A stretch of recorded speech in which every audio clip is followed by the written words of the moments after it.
Hi, this is Faith, and you are watching The Faith Factor. Holla.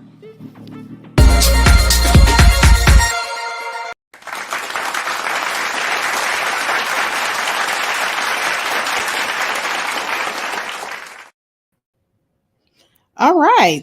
Hello again. Good evening, everybody. This has been a twofer today because usually I do not go live twice in a row. I usually got to be feeling real good in order to do two lives. What's up, Orchid Mantis? What's up? First person in the chat room. Hi. I love it when my early birds come through.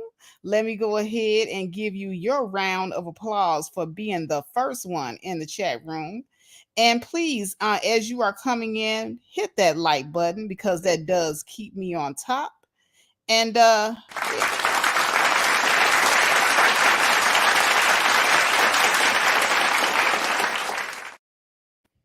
there you go. All right, guys. As you know, I had done last week a video on the Moyinhan report. And some kind of way, my clumsy behind, I did a live stream at nighttime. You know how sometimes content creators, we like to do those drunk live streams where we're crying about our lives and we're railing against this person and that person. And then what you do is you hurry up after you finish the live stream. You kind of take down the live stream. You delete it forever off of YouTube. And so I hit the delete button one too many times because there was a little lag in the system. And I accidentally deleted the last video that I did on Moyinhan report. So now here I am again having to try to recreate the magic. Oh, yes, believe it, believe it, believe it. But before I do that, I'm going to wait for people to kind of file in. I know that there are other people going live at the same time. What I like to do is I like to kind of, go through videos and talk about things that are happening out here, viral videos that are just blowing everybody's mind. So I got a couple of videos here that I wanted to go through, and we're going to really break it down, y'all. I got some good stuff for you guys tonight, along with the Moyinhan report. So I do try to be entertaining. I try to entertain you guys and add a little extra. Okay. So there has been this TikTok video going around of a beautiful chocolate dark skinned sister with curly hair. I don't know if it's her hair or not, but she made the declaration that today is the day that she will be dating outside of her race. And I don't know exactly why this video has got people in such an uproar, but it does. Like, people are saying that she really should not have, I made an announcement. She should have just went on ahead and did what she had to do. Then you had some people saying, hey, good for her. At least she woke up, because she was saying that she was pro-Black. So this video's been circulating around and everybody has their take on it, why she did it. Evidently, she's a very popular personality on TikTok. So I wanted to go ahead and just play that video. It's very, very short, few seconds long, won't take long at all. And I'm going to give you my reaction to it because, hey, yeah, I'll just play it and give you my reaction because to me, it is to each their own. To each their own. That's what I always say. All right, here we go. Black woman says that she's going to start dating out. Here we are. There we go. And let me go ahead and just kind of blow it up for you guys so everybody can see it. All right, so there it is, guys. So here she is, and I'll let her explain. Let me go ahead and bump my volume down real quick.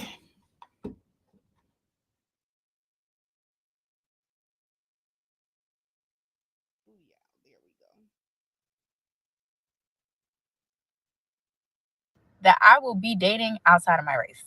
And I know what you're about to say. Aren't you pro-Black? I am. But as a dark-skinned Black woman, the most hate I get is from my own men. And me restricting myself to only dating Black men is giving me little to no options because there's only like a small group of black men who actually like women like me. And trust me, I've been trying to educate black men about colorism, futurism, texturism my whole damn life. I do it on a lot of them choose to stay dense and ignorant. And I'm sorry, but you're not about to ask me to wait for these men to stop being colorists. I cannot wait any longer for these men to stop the self-hatred. I want to go where I'm wanted. I'm tired of sitting in places where I'm not wanted and try to convince the people that I should be desired. I'm sorry, but I'm done with that. So from this day forward, Shakira will be looking outside of her race when it comes to dating. Y'all gonna cancel me, but today marks the day that I will be dating outside of my race. And I know what you're about to say. Aren't you pro-black? I am. But as a dark-skinned black woman, the most hate I get is from my own men. And me restricting myself to only dating black men is giving me little to no options because there's only like a small group of black men who actually like women like me. And trust me, I've been trying to educate black men about colorism, futurism, texturism my whole damn life. I do it on my platform every day. But a lot of them choose to stay dense and ignorant. And I'm sorry, but you're not about to ask me to wait for these men to stop being colorists. I cannot wait any longer for these men to stop the self-hatred. I want to go where I'm wanted. I'm tired of sitting in places where I'm not wanted and try to convince the people that I should be desired. I'm sorry, but I'm done with that. So from this day forward, Shakira will be looking outside of her race when it comes to dating. Y'all gonna cancel. All right, so that is the video. I'm going to stop sharing my screen real quick, get back to you guys, bump up the volume so you can hear me. There you go. Bump up the volume, bump up the volume. All right, so that was Shakita, whatever, right? So basically, she made the announcement. So apparently, once again, she's a popular TikToker. She said that she had been pro-black and she had been telling everybody, hey, our people got to stick together. She said that she had been trying to explain to black men about colorism and featureism, et cetera, et cetera. And they still want to be self-hating. So she says she finds herself in a situation where a very small group of men find her attractive. And there's nothing, you can't make anybody like you. So what she has decided to do is she decided to go where she is loved and appreciated. And I'm not mad at the sister. I'm not mad at the sister at all. Damn, girl. Yes. Damn, girl. Yes. Hell yes. You do your damn thing. Because here's the thing. You cannot shame anybody into wanting you. You can't. And that's what I have seen a lot of black women online doing. You're on here basically trying to shame these men and telling them that they're self-hating and saying all of this stuff, trying to get them not to want what they want. Sis, why are you wasting your breath? You can't make somebody unwant what they want. So she's absolutely right. And someone put in her comment section, because I was reading the comments, that it's absolutely okay for her to make the announcement because she has been online as, I guess, a online influencer, personality, whatever you want to call it, content creator. And she had been, pumping her fist, throwing up the black fist, being, on black men's side and, doing the whole pick Misha routine, and it hasn't worked for her. And so I guess, when you've been doing that and you've been doing that loudly in front of everybody, it's only right that if you change your mind, then you change your mind loudly in front of everyone. See, everybody's talking about she should move in silence. I saw somebody, Kayana, says she should move in silence. And I understand that. I get that it's a dangerous environment for black women to just be speaking our minds on this sort of thing.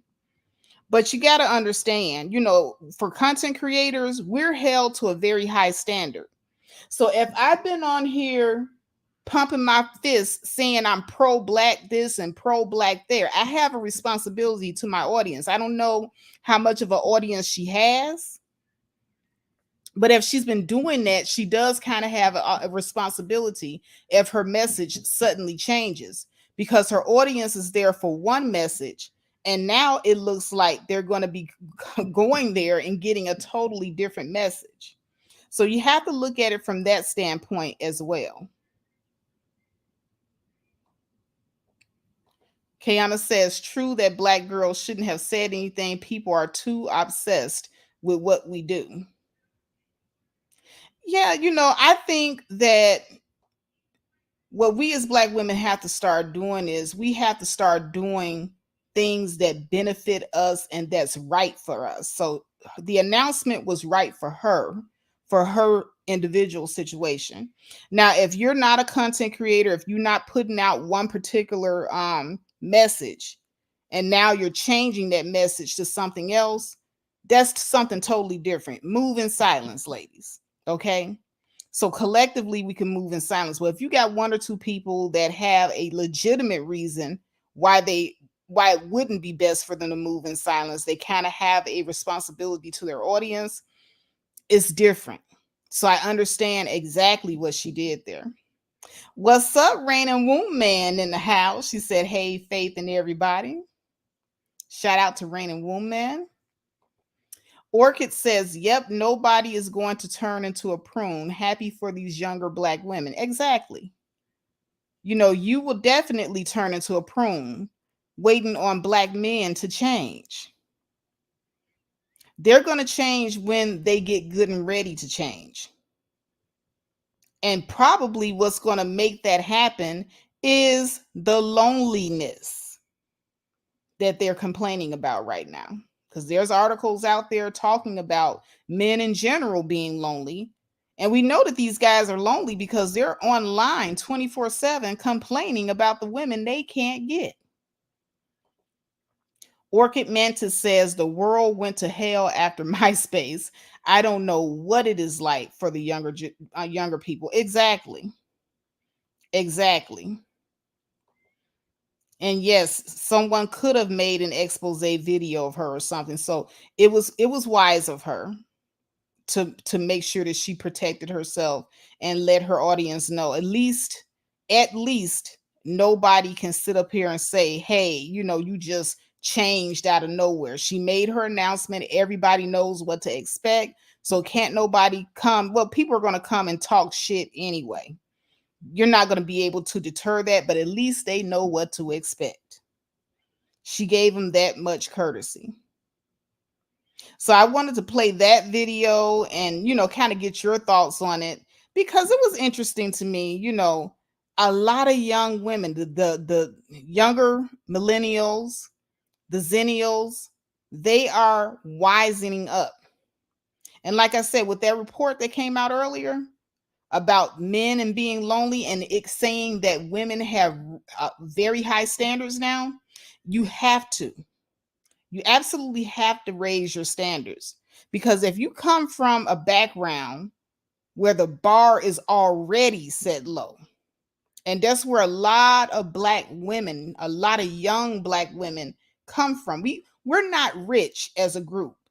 Many of us are not too far removed from somebody who lives in the ghetto, from somebody who is poor. Like, there are a lot of us that like to come online and lie and say, oh, I don't know any poor black people. That is a lie.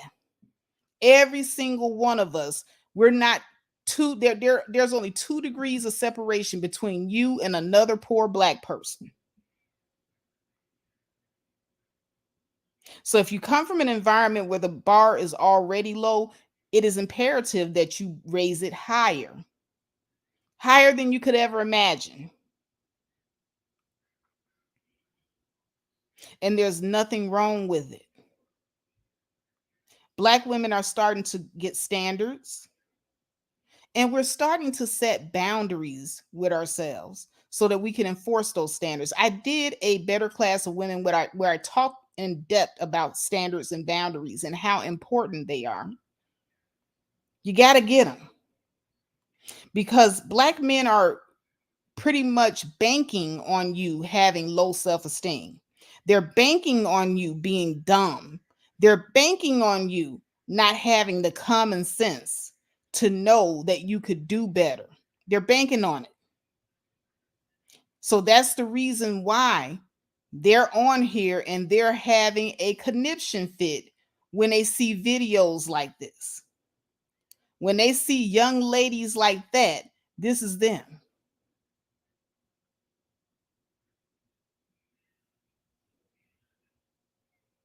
Yeah, they're in hysterical. They're like, no, no, no, no.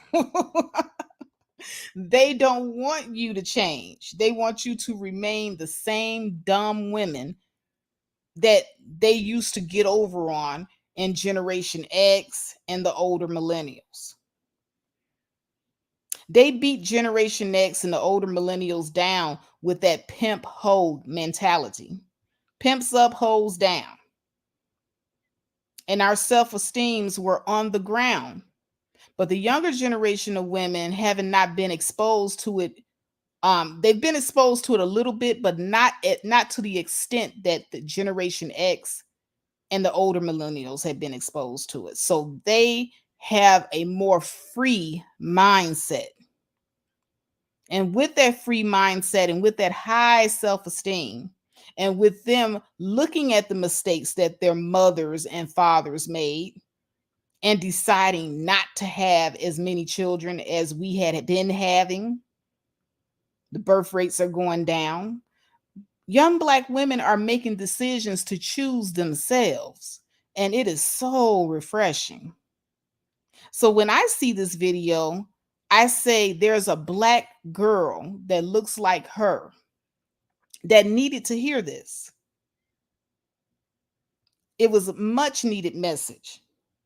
And if you're going to go online and be an influencer, be an influencer.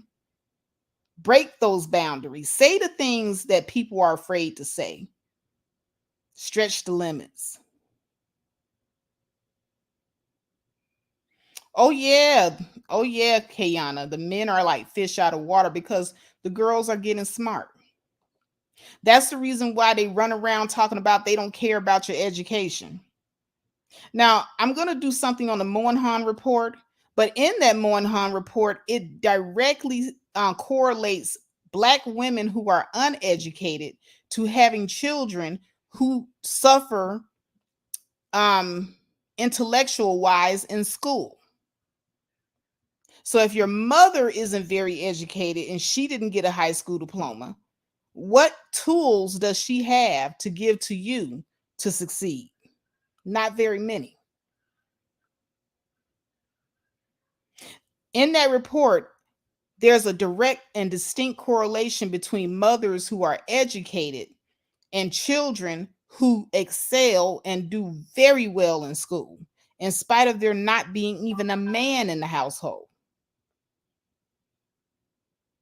But we have a lot of content creators that took that Moynihan report, twisted it, remixed it, and they put it out for your consumption.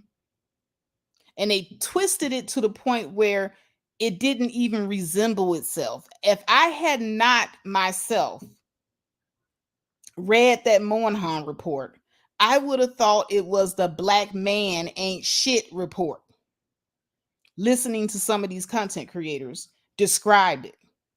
Because they did with that Moynihan report what a lot of us did with the Bible. You know how people like to cherry pick the Bible? They'll go from the New Testament to the Old Testament, cherry picking scriptures so that they can control the masses, so that they can work their agenda. Well, that's what they did with the Moynihan report. They cherry picked certain portions of that Moynihan report, and they only told the story from their skewed perspective of how things are now. So when I listen to women like Cynthia G, just using her as an example. Nothing against Cynthia G. I like her content.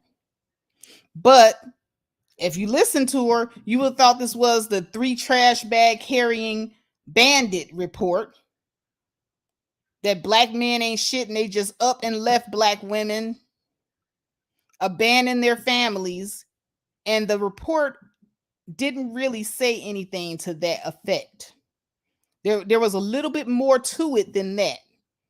But you see how people can remix something and put their own spin to it, and boom, they put it out for public consumption because they know you're not going to download the report. I downloaded that report for myself.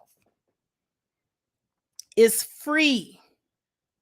It's a free online book. All you have to do is go to Google Play Store or your iPhone Play Store, and you can download the Moyinhan report for free.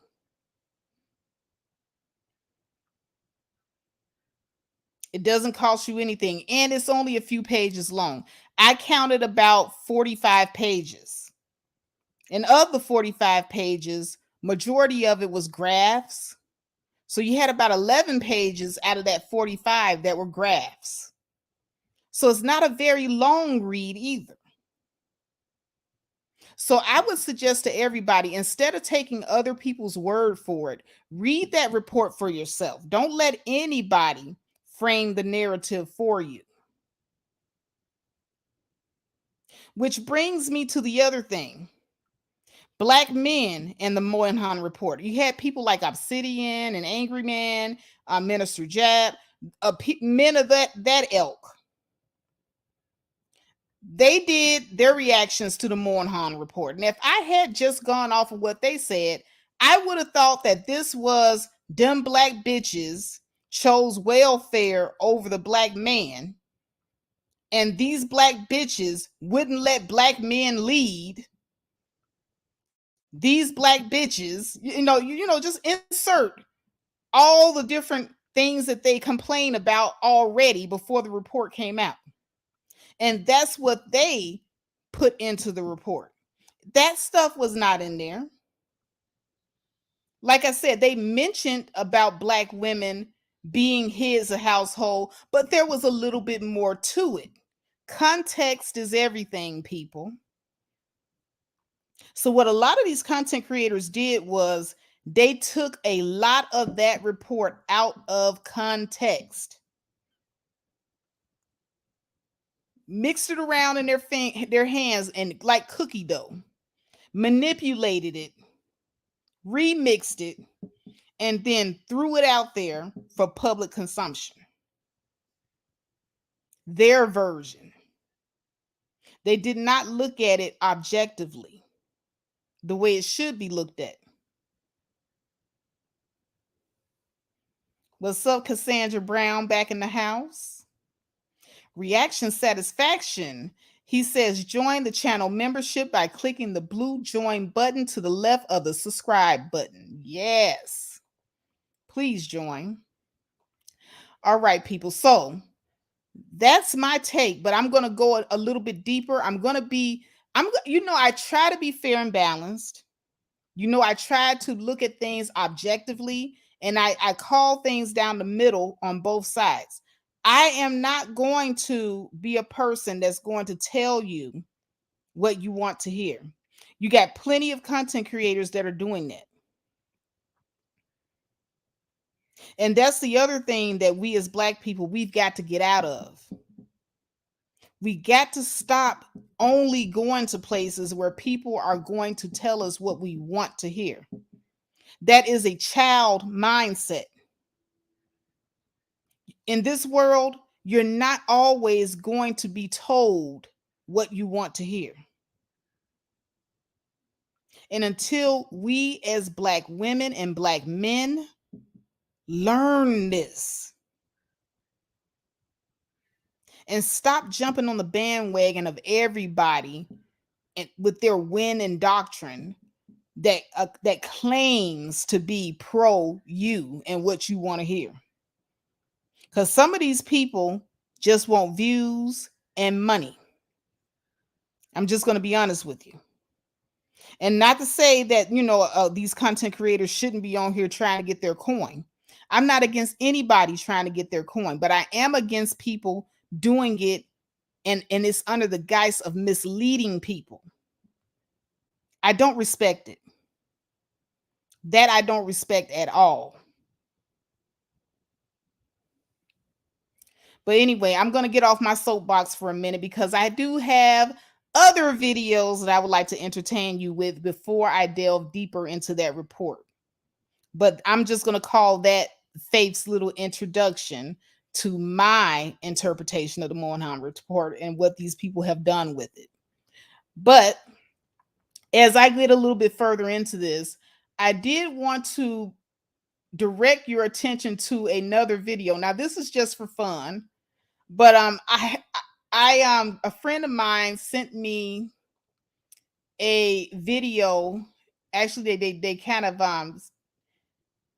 sent it to my text message, and it was of a white woman on a game show, and I don't know what type of game show this was, but she had to basically answer questions truthfully, no matter how bad the outcome might be. So this episode was quite interesting because the woman's ex-boyfriend showed up, and she's married, and so I'm not going to give it away. Hold on a second. Where is it? Oh, here it is, right here. I'm going to go ahead and play the video and let you guys see for yourself. But this was a lot. Okay, she told the truth, but oh damn, does the truth hurt. This is a great example of the truth hurting. And boy, she lowered the boom. Okay, let me center the video. All right, there we are. All right, I'm going to turn my mic down so that you guys don't get up.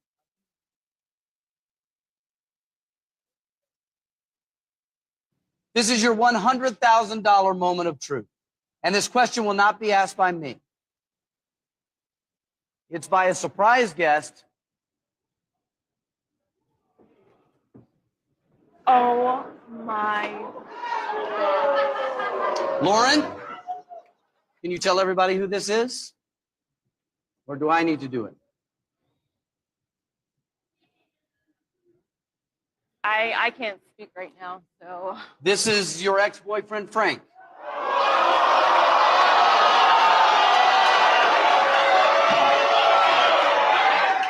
Hello, Frank. How you doing?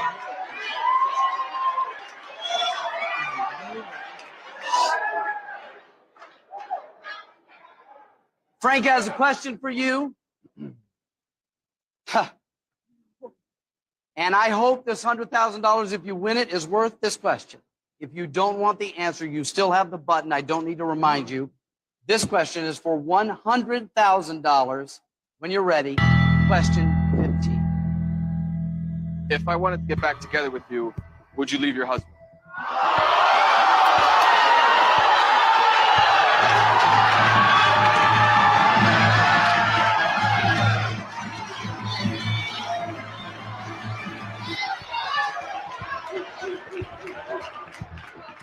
Hold on. That question is a devastating question. Of course. You could avoid this right now by hitting the button, Frank. No?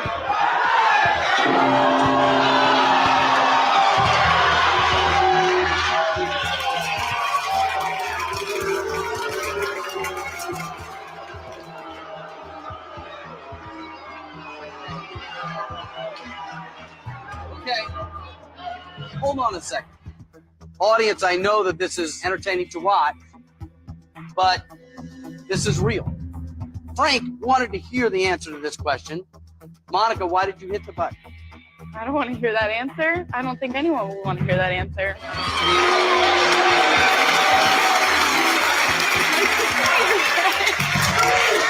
Okay. I have a question to replace that with. Before I do that, my question to you, Lauren, is did she just save you or cost you $100,000? Sure, I don't know. One of the things that you know if you watch the program is that I will replace the question, but I can't guarantee that that question is going to be any easier. Here's another question that your ex-boyfriend Frank will ask in place.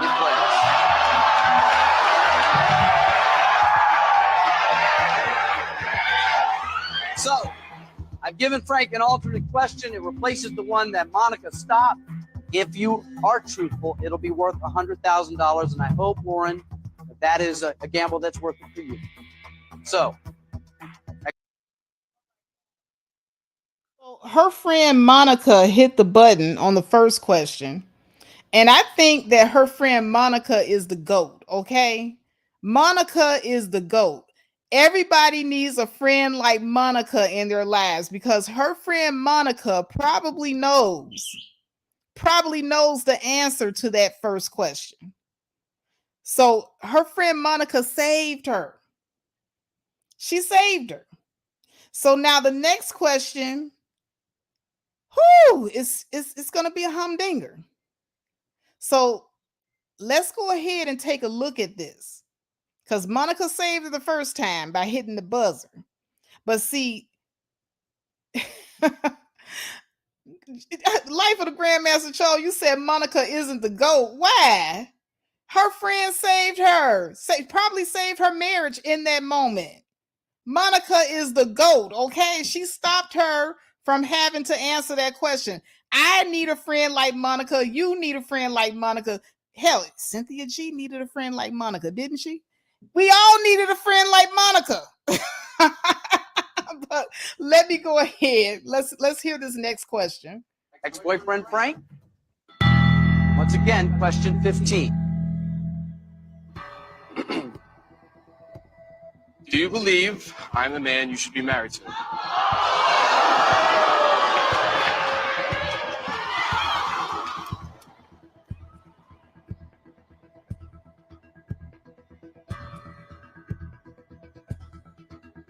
Well,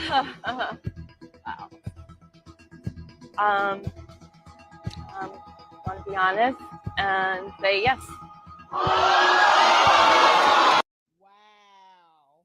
Look at do you see the look on her husband's face? Y'all.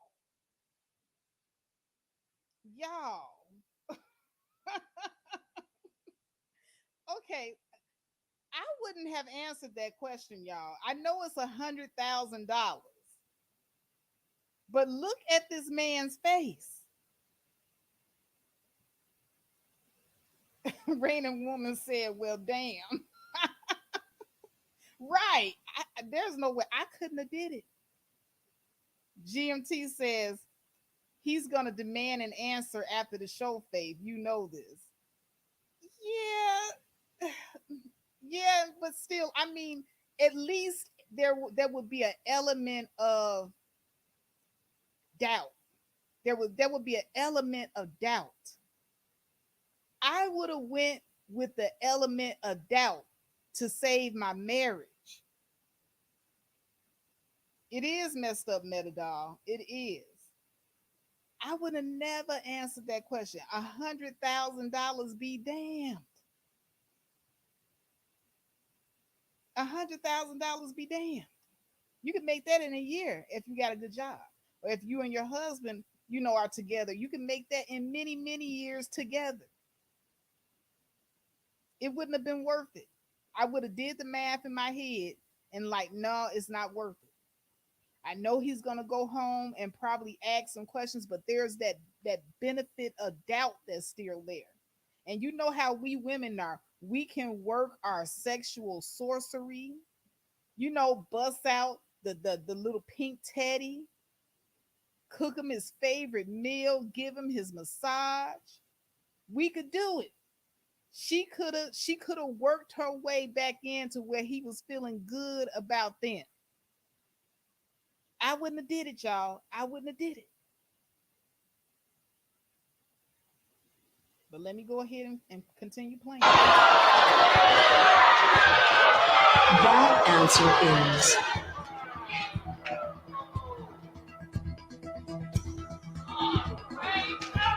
true. So the lie detector test, so I guess they have like this lie detector equipment on her, So basically, the lie detector test came out and said she's telling the truth.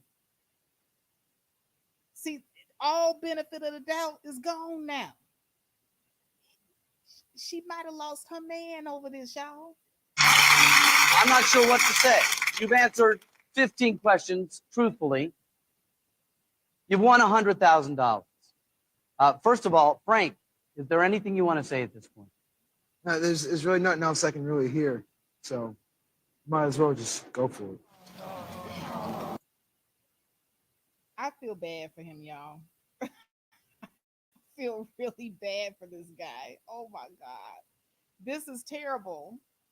This was horrible. I wouldn't have done it to him. She does not love her husband at all. How many of you put a one down in the chat if you would not have answered that question? Put a one down here if you would not. Because me, I'm just gonna throw my one up there now. I would not have answered that question. Put a two in the chat if you would have taken the $100,000 and answered the question. Right, Metadot. I wouldn't have did it either. She said, Metadot said, but I would do it for a meal. Now, a meal, the money and the repercussions got to match. Now, meal, that those are some pretty good repercussions. 100,000, that's not good repercussions. I think she kind of screwed herself on this one. She pretty much screwed herself, y'all. BMT said I would have left her ass on that stage. Oh well, BMT, love make you do some strange things. Though hurt in that man's face, I believe that he loved her. I believe he loved her. But how is it that now? See, this is that thing that I want to bring. I want to frame it this way to you guys because I'm going somewhere with this. There's a reason why I picked this video. Now, so many times, men will say that women, well, you ought to just get with a man that has enough money to take care of you, even if you don't love him. You'll grow to love him. That's what they told us, right? Ladies, I know you remember hearing this. You were told to get the bag. Don't worry if you're not attracted to him. Don't worry if you don't love him. Get the bag. But there's always, always that guy that you really, really wanted out there. There's always somebody that you're going to meet if you haven't already met him, that you're going to want more because your feeling was involved. You're emotionally attached. She have no emotional attachment to her husband whatsoever. The only thing that she's attached to where he is concerned is probably, and I will wager to bet, his wallet.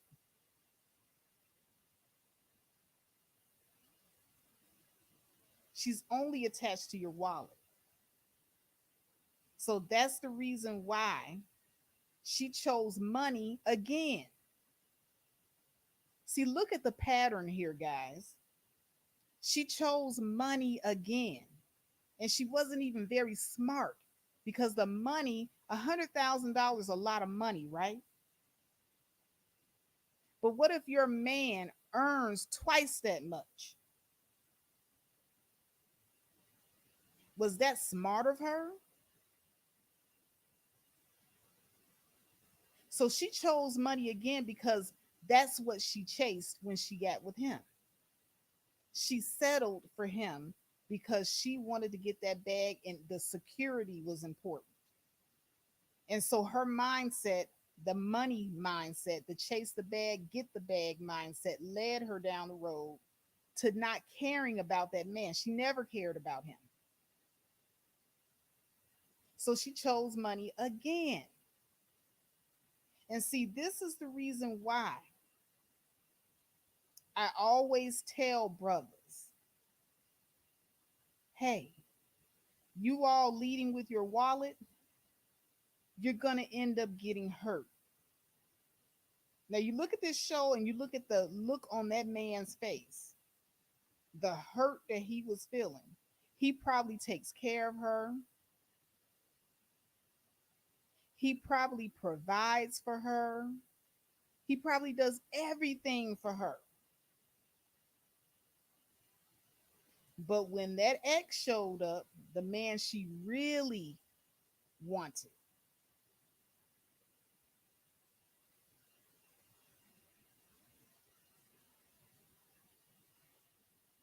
that's who she chose in that moment. So it's two things that she chose in that moment, but it wasn't him. She chose the money and she validated her ex. So now there is nothing, there's no reasonable doubt in this man's mind that this woman is not with him because she loves him. Now, he could lie to himself, but if he led with his wallet, what does he expect? This is what you guys look like when you lead with your wallet. And so I felt that this was a great lesson to kind of put you in the mindset of the gold digger. And yeah, all the gold diggers ain't black. She looks like a good, wholesome girl, didn't she?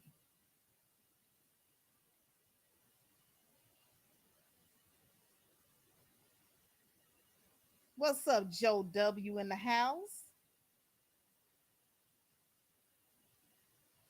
Metadol says, I would chose money, but it has to be a whole lot of money, like over a million or two, not some 100K that the husband was probably already providing. Exactly.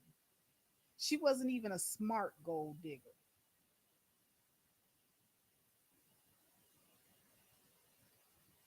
And they're usually not very bright. I'm just going to be honest with you. They're usually not very bright. So now, gentlemen, if this was you on this show, BMT said he would have dropped her right there at the show. She put herself in a pretty bad position. And he looks like a fool. They're laughing at him. They're probably saying he's a simp. And probably from that little town that they live in, other people probably knew why she got with him. And he has been the butt of everybody's jokes. Ooh, y'all didn't like that. I lost a lot of people with that right there.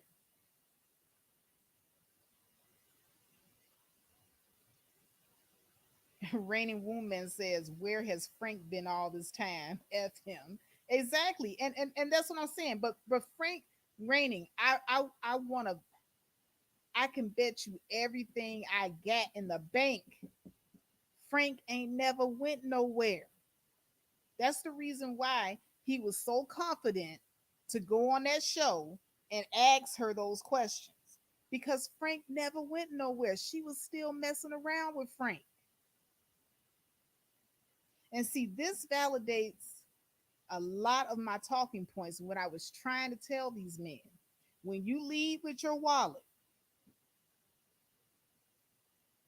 when you're pulling a woman not based off of her how she feels about you, your character, the program that you on, and her respect and love for you.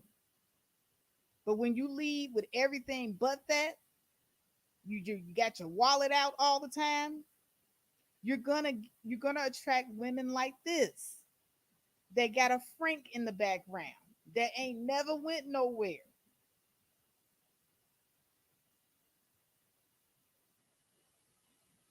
And look at Frank and look at this guy. I'm going to pull the video back up. Y'all pay attention. Pay attention to Frank and pay attention to this guy. Frank is way more attractive than that guy. Hands down. Let's see, did I? Yeah, here it is. Frank is way more attractive. Let me go back to Frank. Okay, so this is her husband. He's average looking. Nothing spectacular about him. He looks like the run of the mill nerdy guy. This is Frank. Frank is way more attractive. He's tall, from what I could see. Let's see if I can go back. Frank, I'm sorry, but Frank looks better.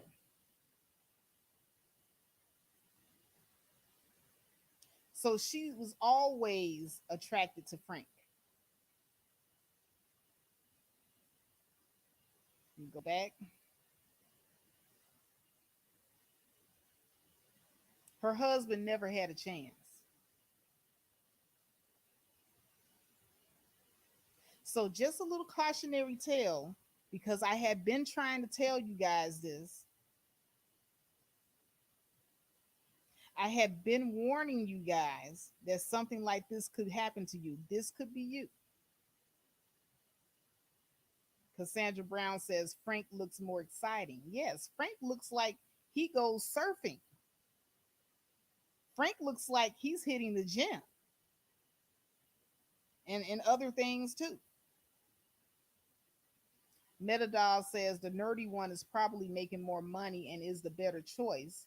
She should not even put herself in that situation of having to answer those silly questions. But the heart wants what the heart wants, Cassandra. Now, Cassandra thinks the husband is handsome. He's not bad looking. I'm not saying he's ugly, but Frank just looks better.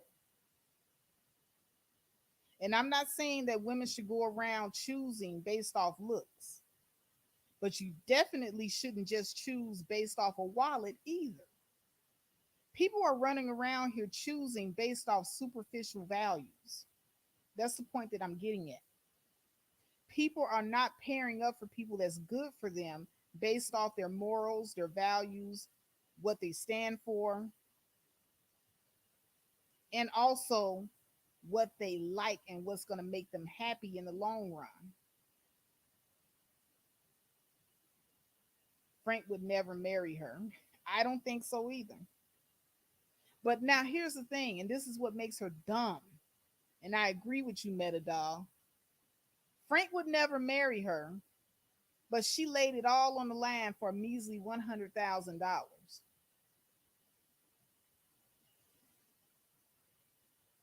So who do you think her allegiance and her loyalty lies with?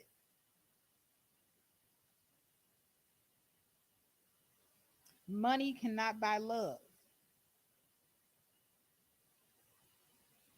Rainey says Frank looks like a player. Yeah.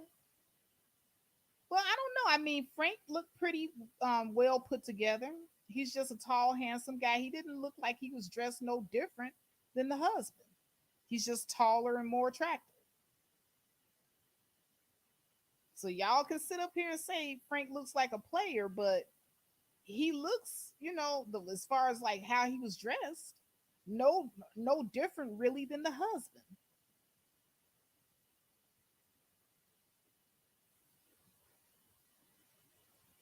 Frank Frank was not happy being the sad piece. If he was happy being the sad piece, he probably wouldn't have never went on the show unless maybe they cut him a check to be there. They do those things sometimes.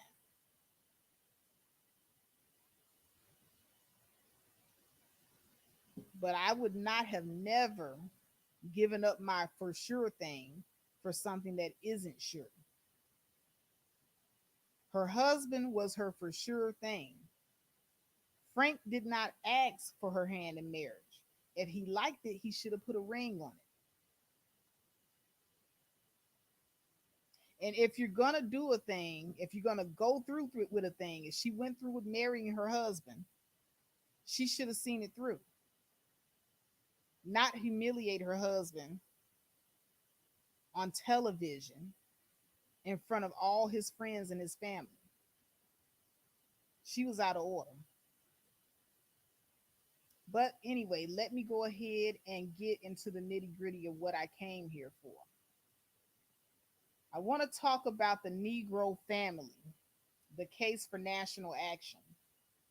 Now, I did a video before, and like I said, I accidentally hit the delete and it was gone. And I was so devastated because I poured a lot into that. Now, I don't know if I can recreate the magic like I did the first time, but this report is nothing like other content creators who had reported on it said it was.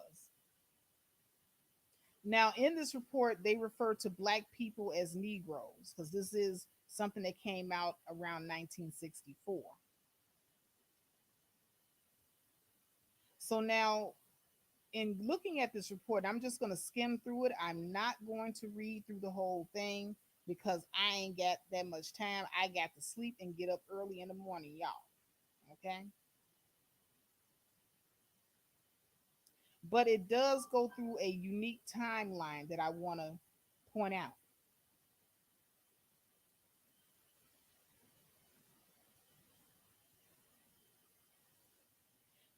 Like, first of all, the Civil Rights Act of 1964. That marked the end of the era of legal and formal discrimination against Black people, or what they call Negroes. And it created an important new machinery for combating covert discrimination and unequal treatment. But the Civil Rights Act did not guarantee an end to harassment in matters such as voter registration, and it didn't make it more or less incumbent upon government to take further steps to thwart such efforts when they do occur. And I'm reading that directly from the report.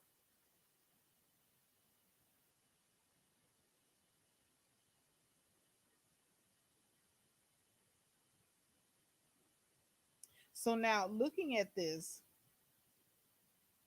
we had a responsibility after the Civil Rights Act to make sure that the act was enforced. And what I saw instead was something completely different. I saw systematic oppression, especially of Black men during this time, and also during slavery.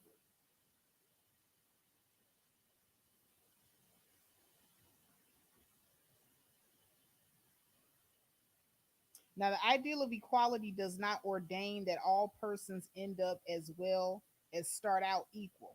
In traditional terms, as put by Faulkner, there is no such thing as equality per se, but only equality to equal right and opportunity to make the best that one can make out of one's life within one's capability, without fear of injustice or oppression or threat of violence.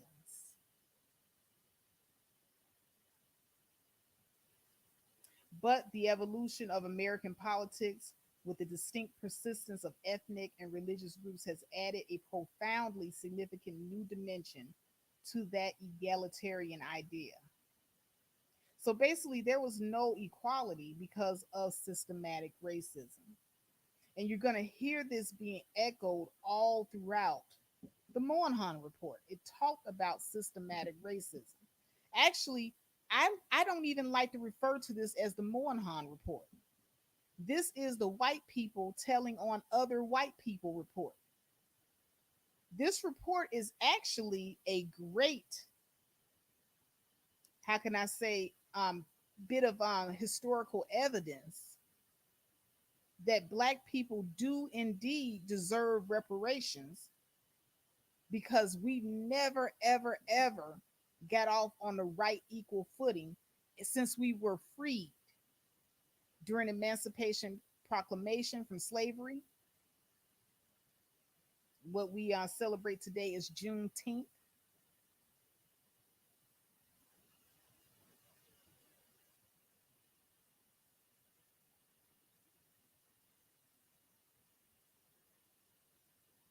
We never got those liberties.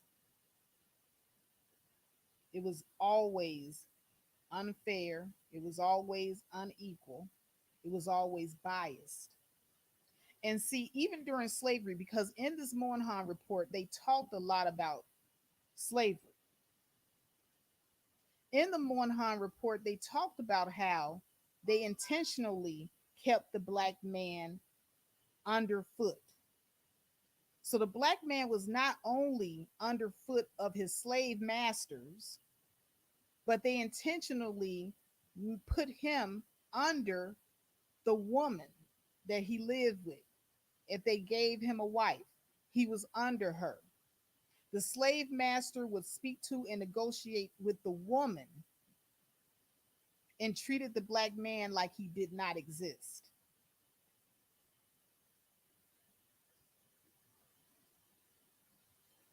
And it's pretty comical. And it says so right here in the report that a slave master can give a black man a wife and he can say, "This is my woman," but the slave master can then go in and violate your wife, your woman, your children, and you too. And you were powerless to do anything about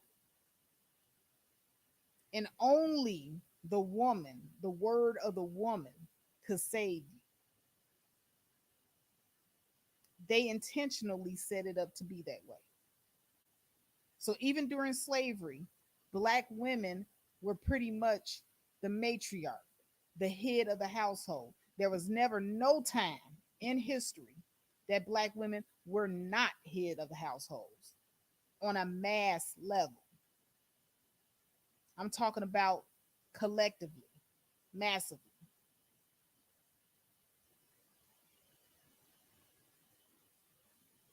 And this report substantiates that.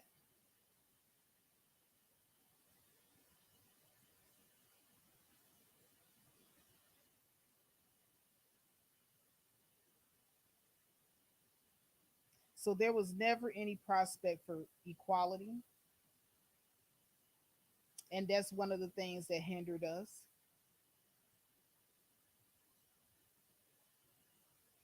So now we get to talking about the Negro family. And it says here, at the heart of the deterioration of the fabric of Negro society, and I'm skipping around, I'm not reading this whole thing, y'all. Too much to read. At the heart of the deterioration of the fabric of Negro society is the deterioration of the Negro family. It is the fundamental source of the weakness of the Negro community at the present time. There is probably no single fact of Negro American life so little understood by whites. The Negro situation is so commonly perceived by whites in terms of the visible manifestations of discrimination and poverty, in part because Negro protest is directed against such obstacles. Let me turn my phone down. There's too much noise going on here.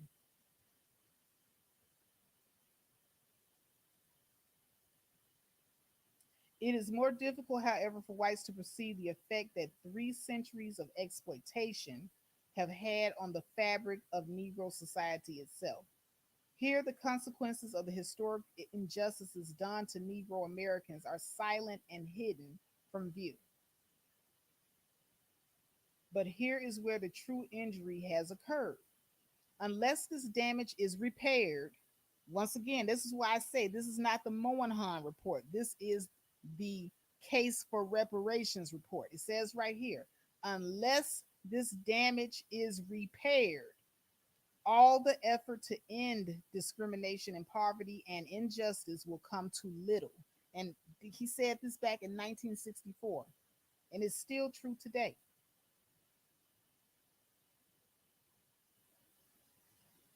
I'm going to skip around a little bit, but that was one point that I wanted to make, that the report itself calls for repair, reparations, repair.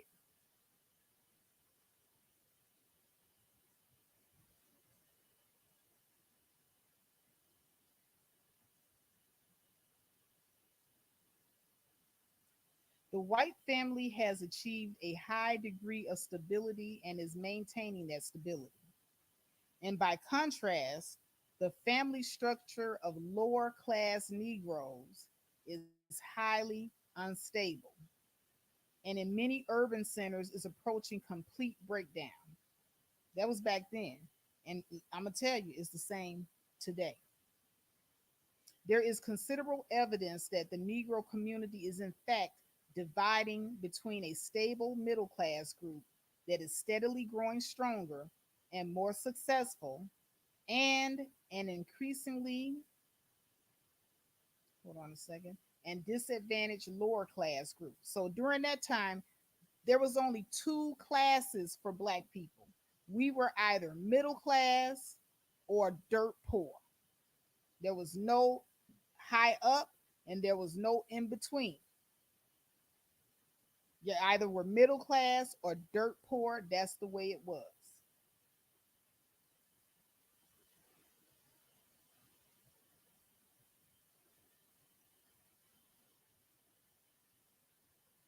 So now we move on to the next thing. There's a chart here.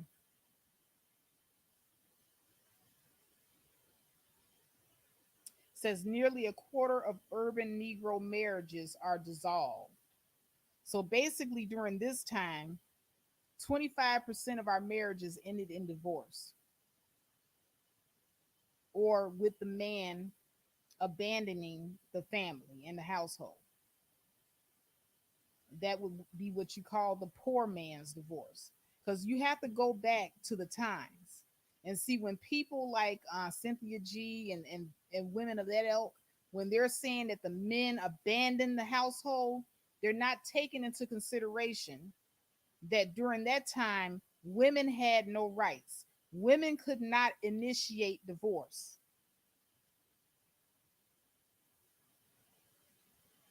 So if women could not initiate divorce and there were very few job opportunities for black men, then black men had to resort to what we call the poor man's divorce, and that is desertion, because he simply could not afford to pay for a legal divorce. And I'm going to tell you exactly why this is very, very key.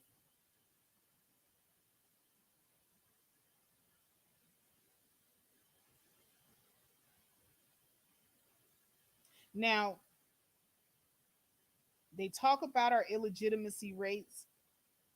At that time, it was approximately 25% of us marrying outside of wedlock. So it wasn't very high at that time.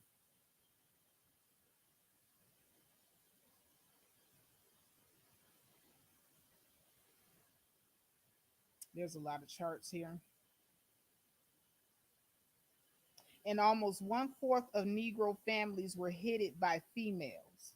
So whether it was a middle class family and whether it was a poor family, majority of our households were headed by black women. Once again, in mass, when you talk about the number of who paid the cost to be the boss in the household during that time, 1950 to 1964, black men were experiencing unemployment rates of astronomical levels at about 9%.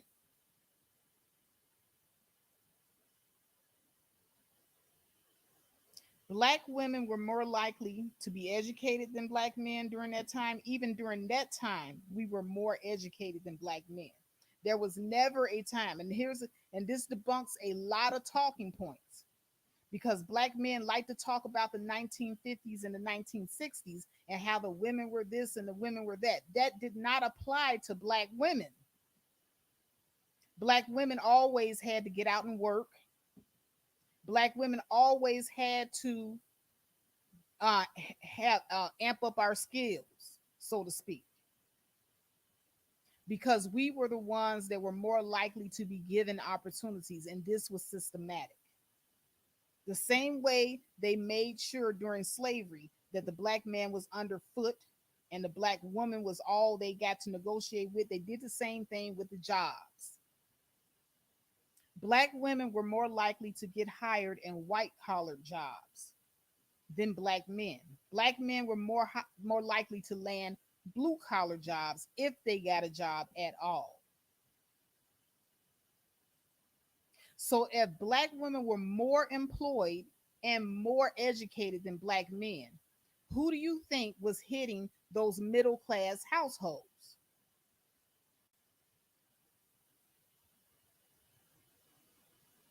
And I'm sorry, I can't see the chat.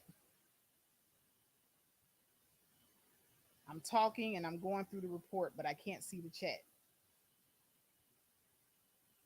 It was black women hitting those middle class households. Majority black women, and even more so after the war. And we'll talk about that as well, because black men didn't even get opportunities to even join the military like that.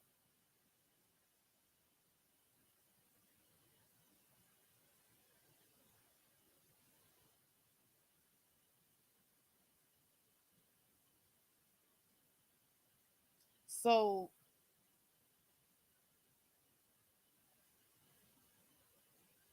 it says here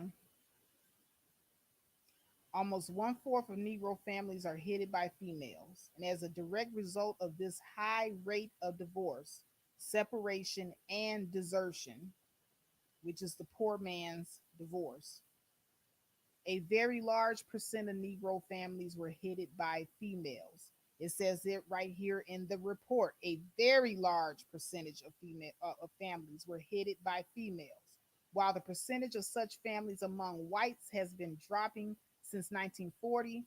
It has been rising among Negroes.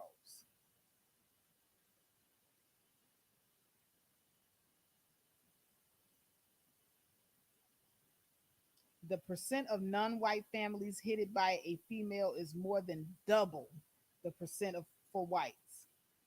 Fatherless non-white families increased by six between 1950 and 1960, but held constant for white families.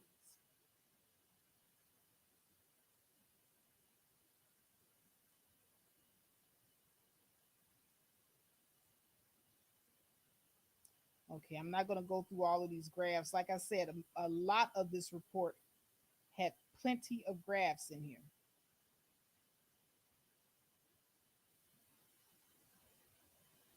Once again, this measure of family disorganization is found to be diminishing among white families and increasing among Negro families. So white families with a woman-headed household decreased. Black families with a woman as head of the household only kept increasing over time, to the point where today 70% of our children are in households with a single parent, and usually that single parent is the mother.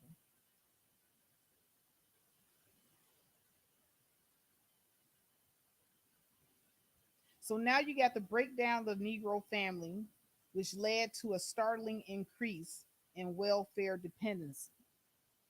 Now, like I said, this report was meant to be looked at objectively. You see how I'm not adding or taking away from it. I'm looking at this objectively. The majority of Negro children receive public assistance under the AFDC program at one point or another in their childhood.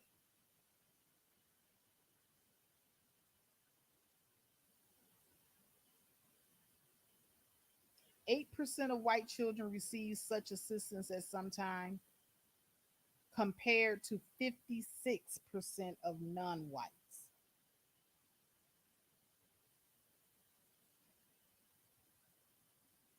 So over time, the household became female headed and poor and poor and poor.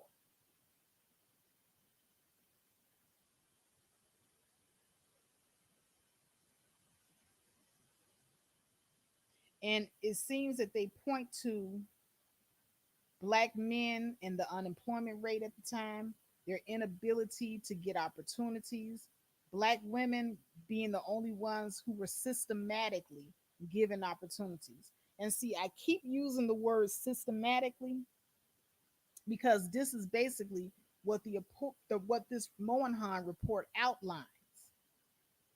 It outlines that this was a systematic thing, that Black women were systematically given more opportunities than Black men. This was done purposely.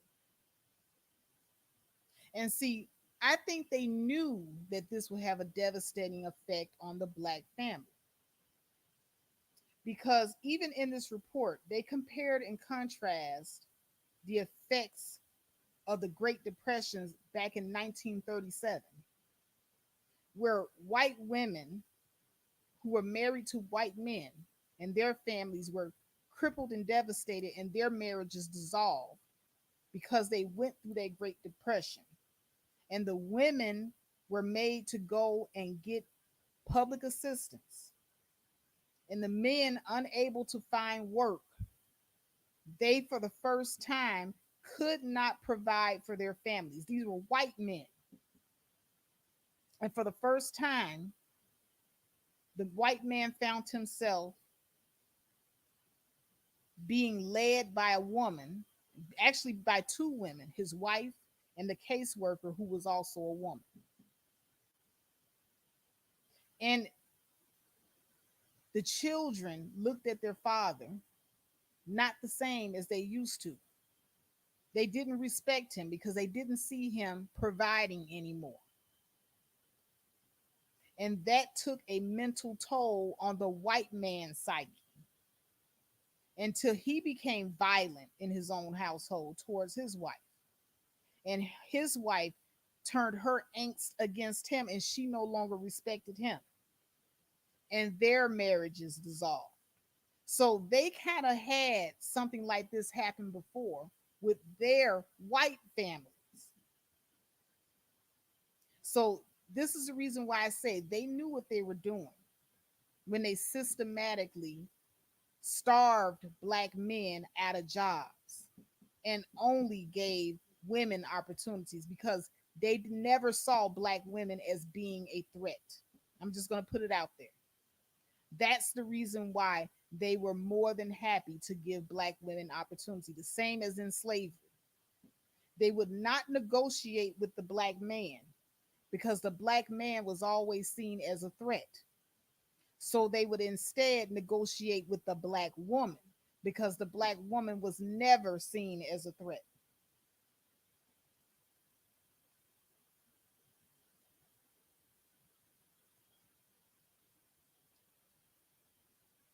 So let me move on. I'm jumping all over the place in this report. This is going to go pretty fast.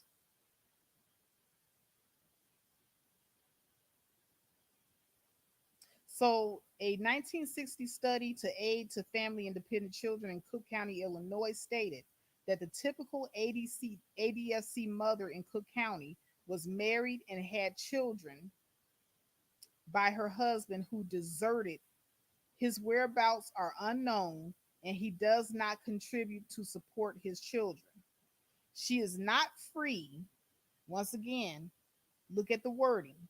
She is not free to remarry and has had an illegitimate child since her husband has left. So this means that because she's not free to marry and her husband deserted her, when she gets into a relationship with another man, she can't initiate divorce because women during that time had no rights. It had to be initiated by the man. And if your man didn't have a job and he was broke, he gave you the poor man's divorce, which was desertion, which left you and your family in a precarious situation. So now, not having a man, not being able to file for divorce, these women were getting with other men and having illegitimate children since the departure or desertion of her husband. Almost 90% of the AFDC families are Negro. The steady expansion of this welfare program as of public assistance programs in general can be taken as a measure of the steady disintegration of the Negro family structure over the past generation in the United States.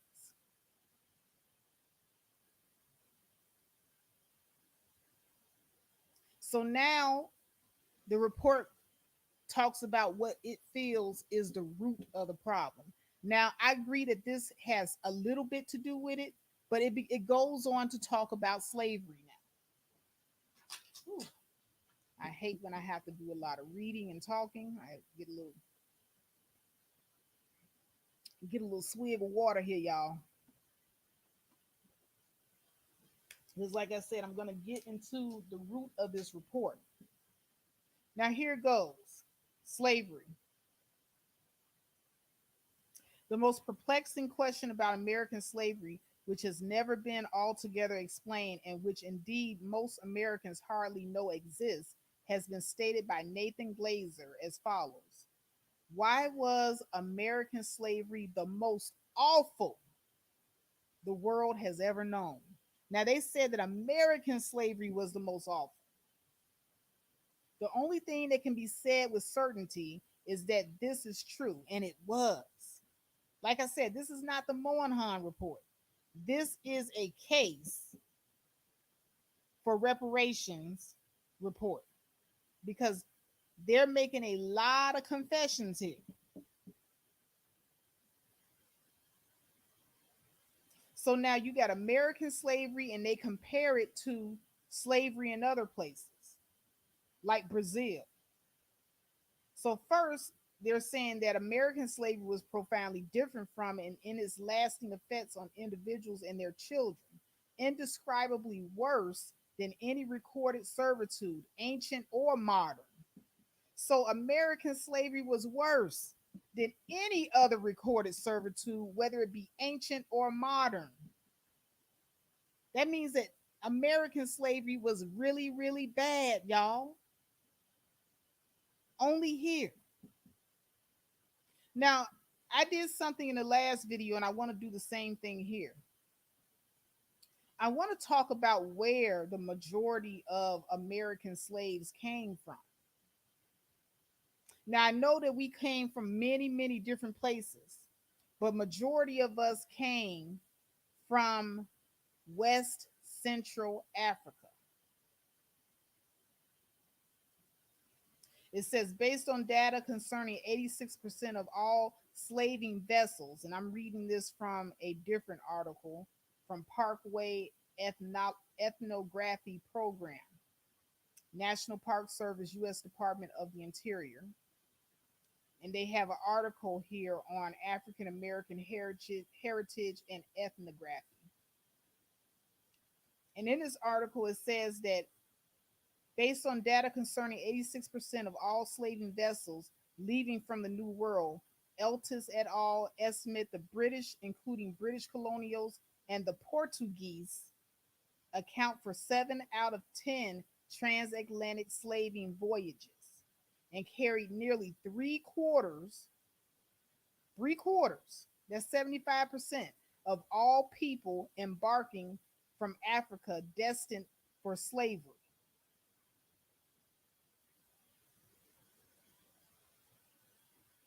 So we had slaves going to Britain, France, the Netherlands, Spain, the United States, Denmark, Portugal, just to name a few places.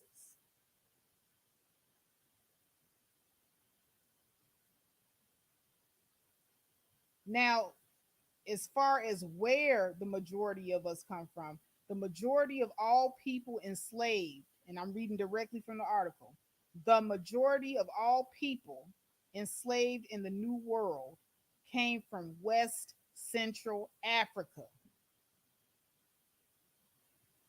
And this is very, very substantial. This is key.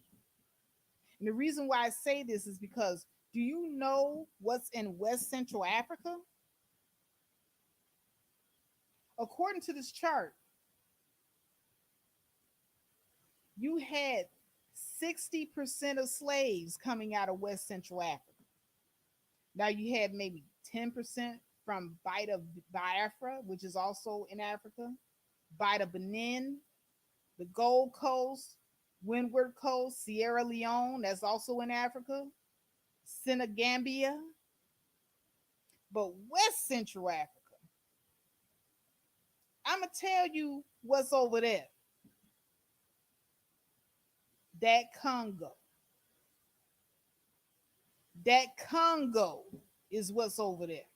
And I submit to you today, majority of us, if we were to do an ancestry report, I did mine. I have roots in the Congo. Majority of us have roots in that Congo.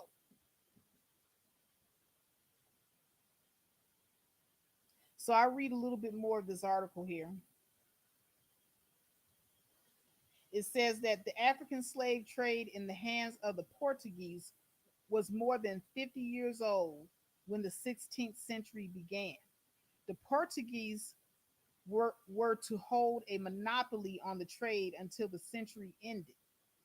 16th century Africans enslaved by the Portuguese came from the Congo, one of the largest African states, and its tributaries. The Mani Congo, or King of the Congo, ruled a geographic area of 60,000 square miles that was inhabited by an estimated 2.5 million people. The kings of the Congo and the European merchants were both aware that human labor was one of the greatest productive resources of the southern savannah. There was no such thing as a class of slaves in Congo society. However, there were many people acting in a transitory status as servile subjects. And what that means is these people were not treated like property, like they called us here in the United States, but they were more like indentured servants. Some of these people were able to buy their freedom, and the women were particularly easy to integrate within the Congolian society. If they were a slave, they could marry out, so there was always a way out.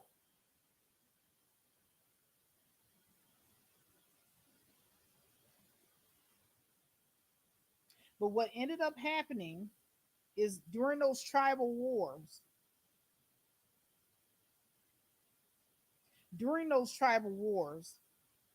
a lot of us ended up going into servitude, slave servitude, and some of us were sold off into this transatlantic slavery. Now, they were not giving away the best of the best, and I'm going somewhere with this. They were not sending out their kings and their queens, as we like to call ourselves. They were sending out the worst of the worst. They were cleansing their country of the worst that they had. So you're talking about murderers, thieves, rapists. Those were who they were putting on those boats. The biggest, the strongest, and the baddest. The worst of the worst. They were not giving their kings and queens away.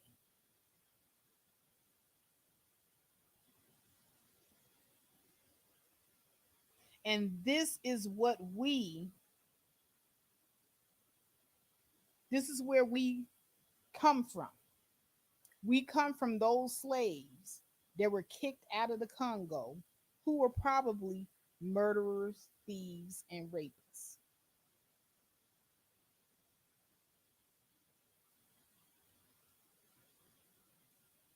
That's our lineage. Not no kings, not no queens. Kings and queens are still in Africa. What they sent over here wasn't no damn kings and queens.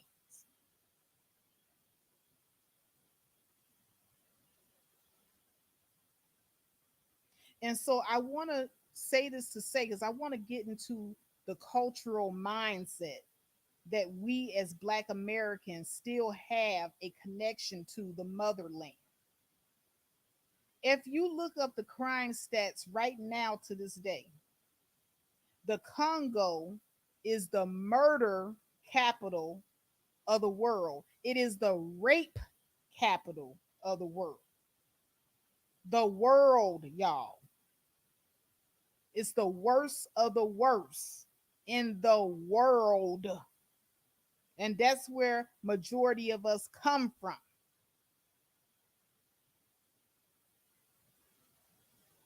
Right now, today, you can look up crime stats for the Congo. It's bad. Some pretty bad people come from over there. Right now, today, they have a group over there called the Rebels going around terrorizing villages, selling the women and children into sex slavery. And right now, you got groups of people over there fighting for the right to food because the rebels will take the food and they will hoard it from the people, from especially from the women and the children. See, if you can control the resources, you can control the people. And that is what the men over there in that Congo decided to do. And they made it a very hostile and unsafe environment. And that's how they like it.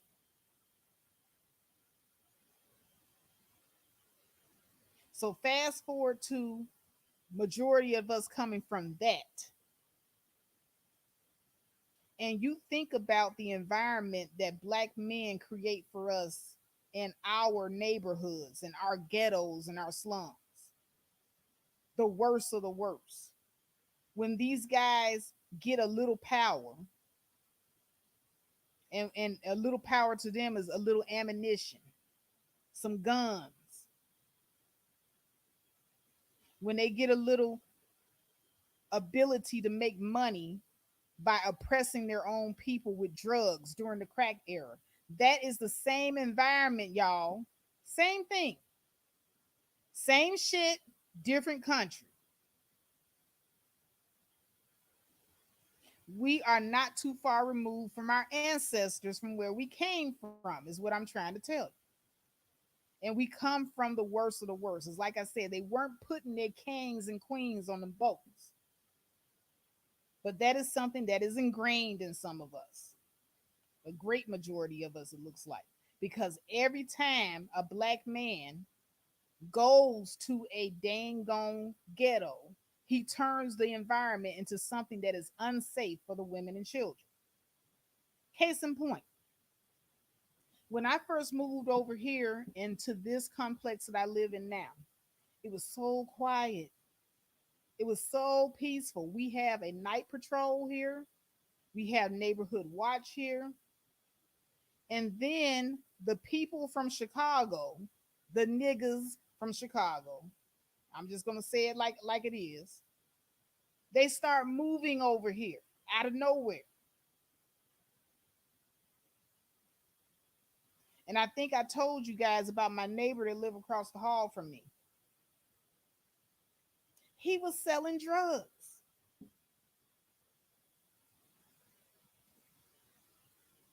I told you about the Black man that lived 2 buildings down from me. He would go to the pool where all the children were playing and swimming, and he would expose himself. And those 2 Negroes single-handedly bought other ignorant ass dusty Negroes over here and had them all in the parking lot playing that bumpity bump music loud, breaking all the noise ordinances.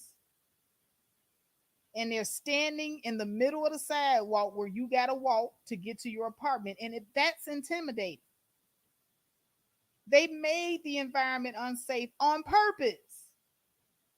It was nice and quiet over here. And then when they came, they made it a hellhole.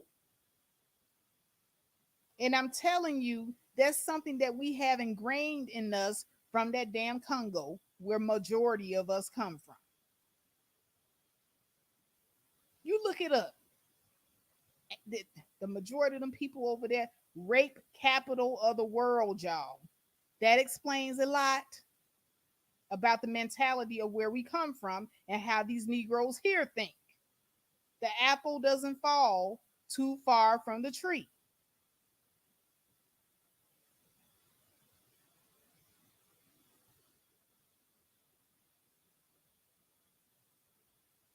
And so when that fool shot his baby mama and killed her and his baby daughter, his 6 month old baby daughter, they came and got his fool ass and arrested him.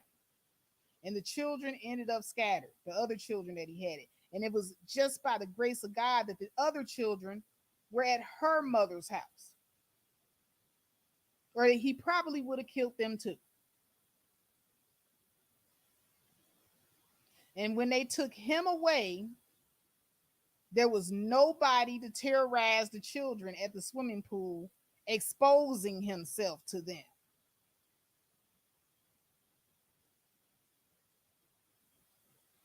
Why did Negroes go places and make it unsafe on purpose?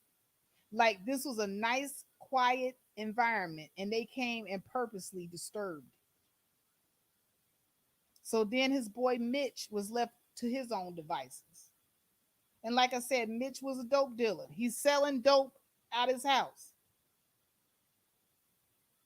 And he's got his boys blocking the walkway up and down where you gotta walk through them in order to get to your apartment. And what Mitch did to get himself thrown out of here is he was a woman beater. Like I said, they don't like environments where it's quiet, peaceful, and safe. They come into a quiet and peaceful and safe environment and purposely make it a bad and toxic one. So every day he got to drag his woman out of the house and beat her ass in front of everybody. And I'm gonna tell you what this have to do with that Moyinhan report in a minute. I'm going somewhere with this. Please bear with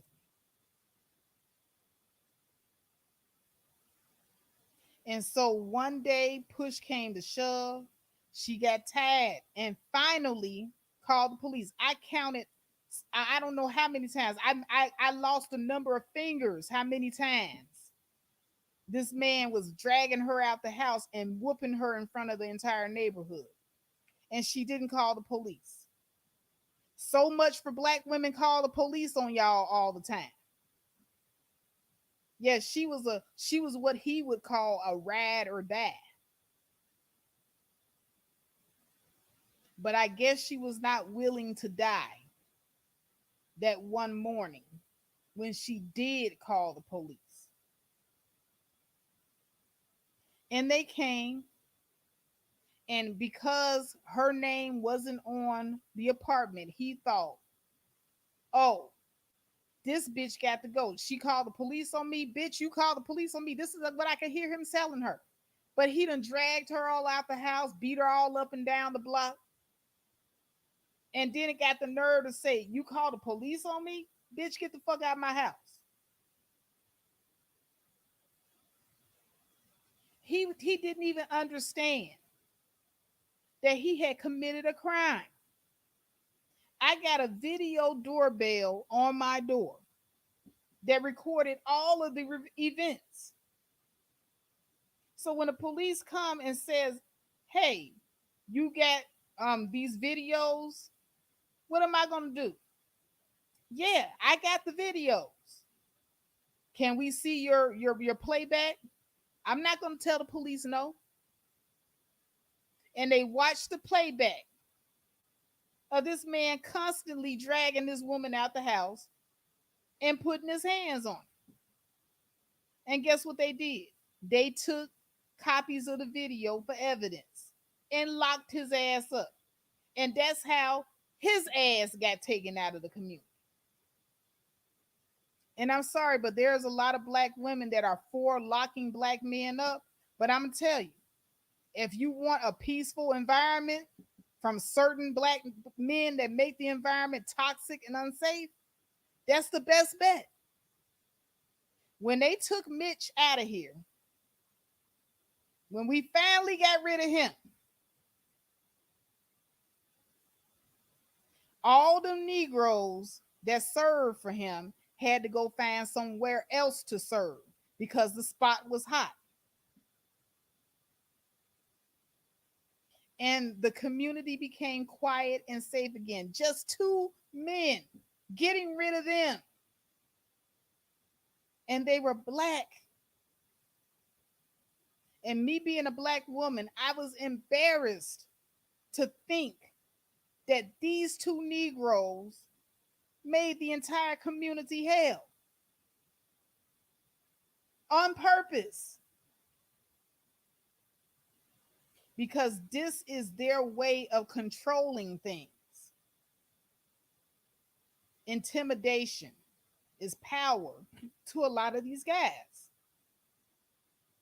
So fast forward to the neighborhoods where women cannot go outside without being catcalled and disrespected. Fast forward to neighborhoods where you can't walk around with a certain color on. Remember the movie Colors? Because dumbass Negroes killing you if you got the wrong color. Purposely creating a toxic environment. That thought process comes from those murderers, rapists, and killers that we derive from that came out of that damn Congo. The apple doesn't fall too far from the tree. The shit that we were doing back there, over there in the motherland, and this is what I'm here to tell you. Ghetto culture is nothing but a byproduct of African culture from the Congo. The apple doesn't fall too far from the tree. Over there, those men can have as many wives as they can afford. And so when they were taken out of their given environment and brought here and placed into slavery and treated like animals, and some of them were given a wife, but they could only have one wife. And maybe some of the female Negro slaves that they were made to mate with. So there was never a stable family structure during slavery. So you have what they remembered from the Congo and the breakdown of family structure that they learned during slavery. And not only that, but they learned during slavery to be dependent. Black men have eternalized dependency on a white system. So this also is the reason why they are quick to get into a woman's face or another black man's face. But slavery taught them that hands off white people. Hands off white people. And that is a mentality that these Negroes have to this day. The self-hatred is deep. They would disrespect their own people, but they will pay homage to the white man and everything that belongs to him. That mentality hasn't gone anywhere. And that's the reason why there needs to be a reparations. because that mentality that we had in the Congo, the murderers, rapists, and thieves that they bought out of there, it was already a bad mentality. But you couple the harsh conditions of slavery on top of that, and it was definitely a recipe for disaster. And then you teach men who are supposed to be used to providing for a woman that they have to be dependent on a system, the slave system, and that's all they know is dependency. Some of them grew up as slaves and know nothing of the motherland, but they do know about this dependency in the current system. They've never had to be responsible for anything. And that, in and of itself, is explanatory of the mindset of the Negro that we have today. Black women have been given more responsibility than black men ever have. Black men were only ever expected to be workhorses and breeders, but you call it bucks. Other than that, they were not given any responsibility whatsoever.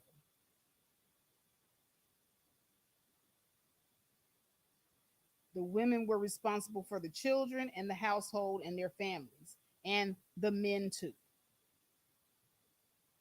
And they systematically made it that way. So this Moyinhan report, going back to that, I segue out of it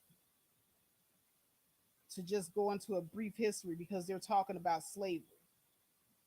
So slavery in the United States was the worst. The worst.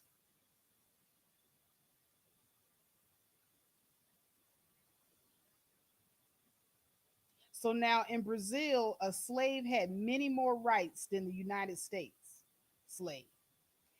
In Brazil, a slave could legally marry.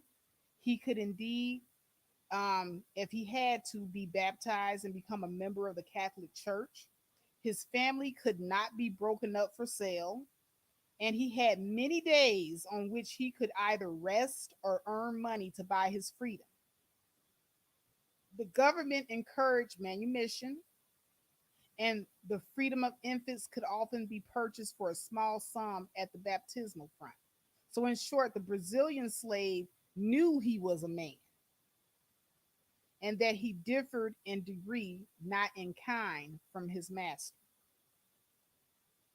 But in the United States, on the other hand, the slave was totally removed from the protection of organized society. Now, you compare the elaborate provisions for the protection of slaves in the Bible. His existence as a human being was given no recognition by any religious or secular agency. He was totally ignorant of and he was completely cut off from his past, and he was offered absolutely no hope for his future. His children could be sold, his marriage was not recognized, his wife could be violated or sold. There was something comedic about calling the woman of whom the master permitted him to live a wife. And he could also be subject without redress to frightful barbarities. There were presumably as many sadists among slave owners, men and women, as there are in any other groups. The slave could not by law be taught to read, write.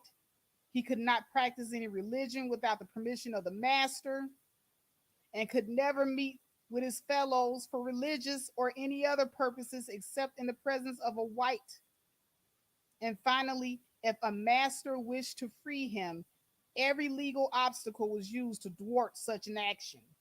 There was not what that this is not what slavery meant in the ancient world, in medieval and in modern Europe, or in Brazil and the West Indies. The West Indies was even better than the United States.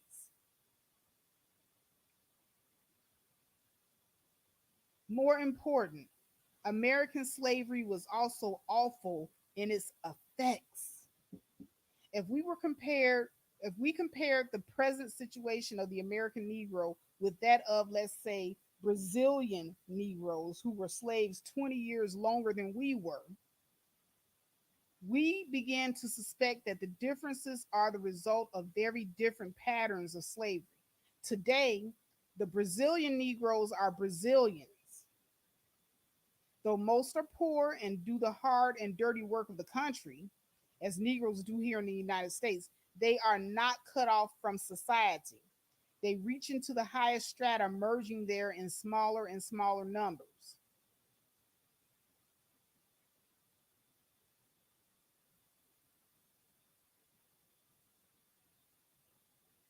It is true, but the complete acceptance with other Brazilians of all kinds of relations between Negroes and whites in Brazil show nothing of the mass irrationality that prevails in this country.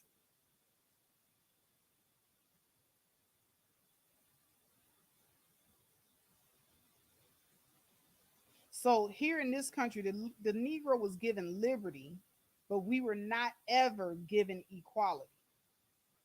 And once again, this is in the Moyinhan report. Like I said, this is not the Moyinhan report. This is a report that is a good reference for why we need reparations. This report says nothing about black men ain't shit and black women ain't shit, like all these content creators have been saying. That's the reason why I said, people, please read this report for yourself. None of that gender warring stuff is in here. I'm reading this report objectively to you. So far, have you heard any of this gender warring stuff?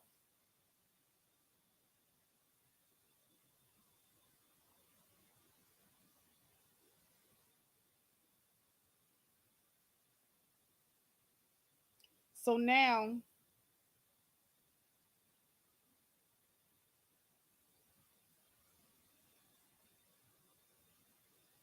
we're going to talk a little bit about Jim Crow. Now, when Jim Crow made his appearance towards the end of the 19th century, it may be speculated that it was the Negro male who was most humiliated. Thereby, the male was more likely to use public facilities, which rapidly became segregated once the process began. And just as important, segregation and the submissiveness it exacts is surely more destructive to the male than to the female personality. Keeping the Negro in his place can be translated as keeping the Negro male in his place. The female was not a threat to anyone. Once again, it says the same thing. This is a recurring theme throughout the Moynihan report about keeping the black man underfoot. This was all systematic, guys. So I can't understand when black men read this report and they see that black women have always been at the head of the household. You act as if black women had a choice. It was either she take welfare or the children die of hunger. It was either she get out there and work or everybody don't have a place to stay. There were very few options when black men didn't have any types of opportunities. When your man doesn't have the opportunity to be the man and you're given the opportunity to save everybody, that's what you're going to do.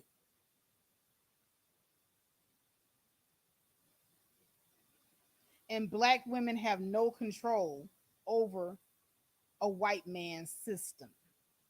Even if we didn't take the jobs, they were not going to give it to you. That's basically what this report is saying. During segregation, when black men started going to the public restrooms, they segregated that shit because they didn't want to see your black asses in there.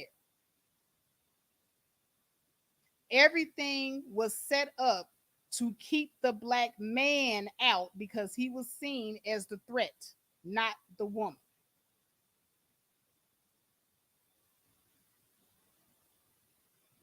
But yet, you Negroes fix your mouths to turn on black women that supported you. Make it make sense. So, unquestionably, I'm going back to the report. These events worked against the emergence of a strong father figure. The very essence of the male animal, from the bantam rooster to the four-star general, is to strut. But black men, y'all couldn't strut. Indeed, in 19th century America, a particular type of exaggerated male boastfulness became almost a national style, but not for the Negro male. The sassy nigger was lynched. And they use nigger with the hard ER.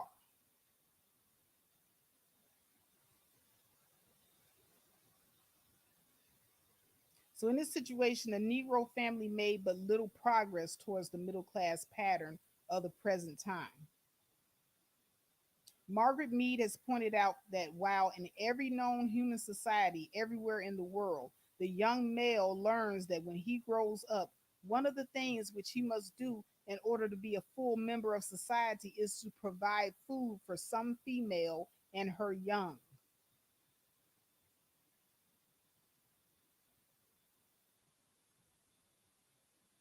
This is not immutable, however, it can be broken, even though it has always eventually reasserted itself.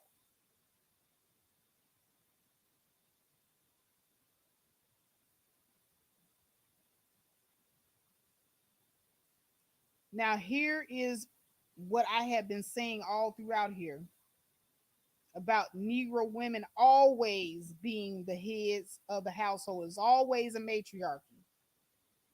E. Franklin Frazier makes it clear that at the time of emancipation, I'm reading directly from the Moyinhan report, Negro women were already accustomed to playing the dominant role in the family and marriage relations, and that this role persisted in the decades of rural life that followed.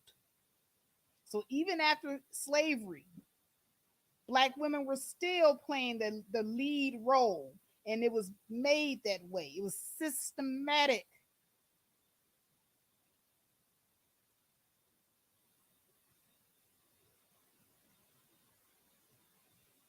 Even if we didn't take the jobs, they were not going to give it to you Negroes. They were not going to give it to you. They didn't want you to have it. They shut you out on purpose.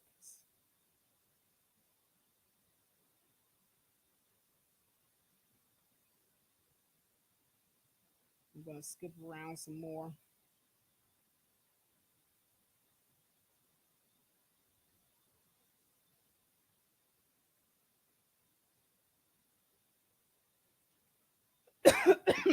Excuse me.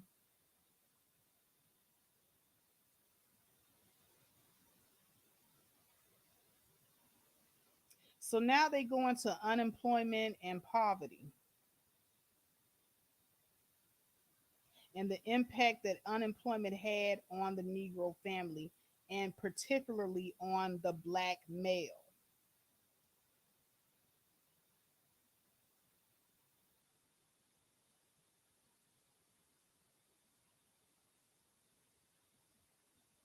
So let me skip around here.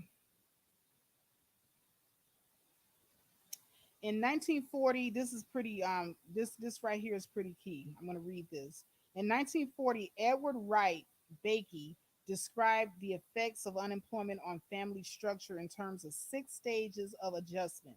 Although the families studied were white, the pattern could clearly seem to be a general one and applied to Negro families as well.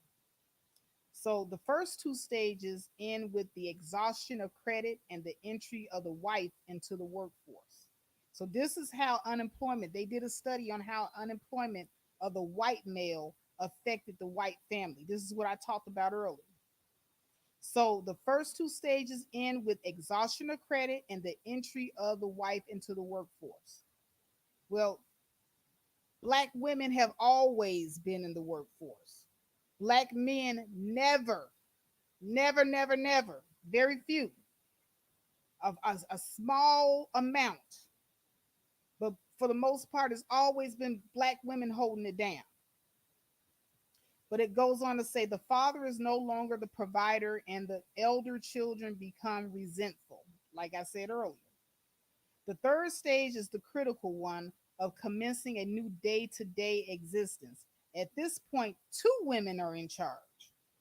Consider the fact that relief investigation or caseworkers are normally women and deal with the housewife only. Already suffering a loss in prestige and authority in the family because of his failure to be the chief breadwinner, the male head of the family feels deeply this obvious transfer of planning for the family's well being to two women, one of them an outsider. His role is reduced to that of errand boy to and from the relief office. If the family makes it through this stage, Becky finds that it is likely to survive, and the rest of the process is one of adjustment. The critical element of adjustment was not welfare payments, but work. Having observed our families under conditions of unemployment with no public help, or with that help coming from direct work relief, we are convinced that after the exhaustion of self produced resources, work relief is the only type of assistance which can restore the strained bonds of family relationship. So basically, Black men needed work relief, but they didn't want you to have it. They didn't give it to you, and it was done purposely.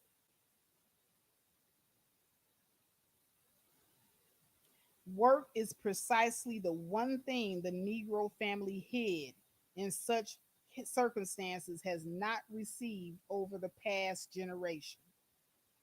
The fundamental overwhelming fact is that Negro unemployment, with the exception of a few years during World War II and the Korean War, has continued at disastrous levels for 35 years. And that was back in 1964.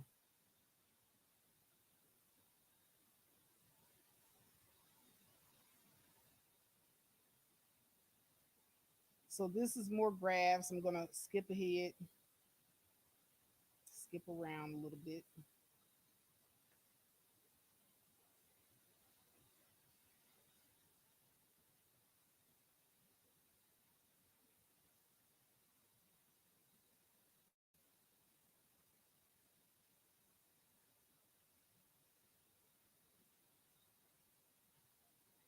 Alpha Omega says, we were civilized in Africa. Now that's funny. Now I never said we were civilized in Africa. I made a totally different statement.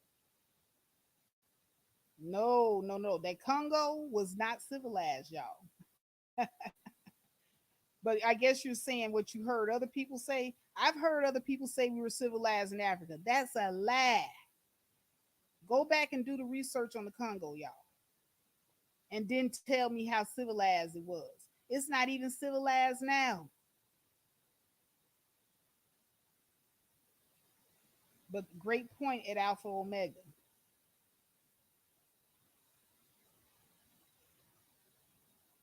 Let me get a little swig of water here because I'm starting to get dry here. A lot of reading.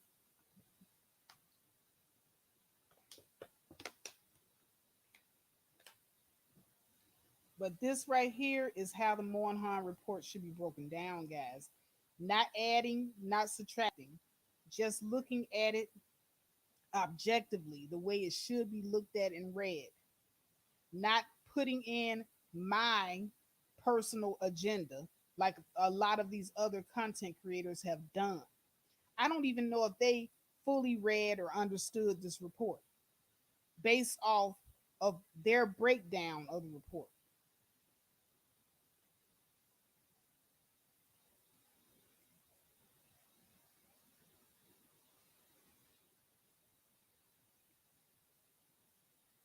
So now they talk about the Negro male in unemployment,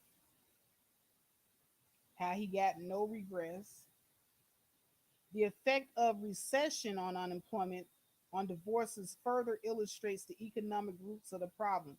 The non white divorce rates dipped slightly in high unemployment years like 1954 and 1955, 1958, 61 and 62. And the Moyinhan report goes on to say divorce is expensive.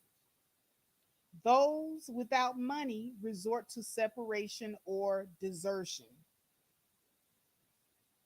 While divorce is not a desirable goal for a society, it recognizes the importance of marriage and family. And for children, some family continuity and support is more likely when the institution of family has been so recognized.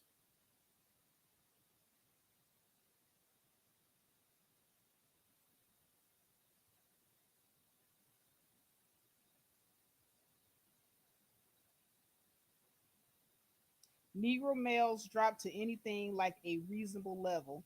The Negro family became stronger and more stable, and jobs became more and more difficult to find. The stability of the family became more and more difficult to maintain.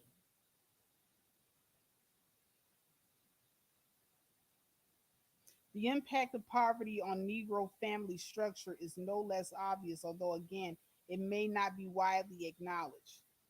There would seem to be an American tradition agrarian in its origins, but reinforced by attitudes of urban immigrant groups to the effect that family morality and stability decline as income and social position rise. Over the years, this may have provided some consolation to the poor, but there is little evidence that it is true. On the contrary, higher family incomes are unmistakably associated with greater family stability. Which comes first may be a matter of conjecture, but the conjunction of the two characteristics is unmistakable.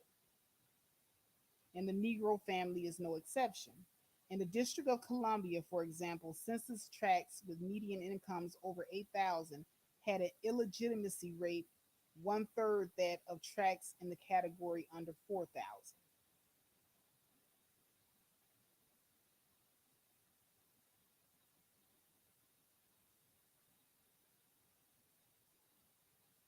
So we got more charts here. I'm going to fast forward past all these charts.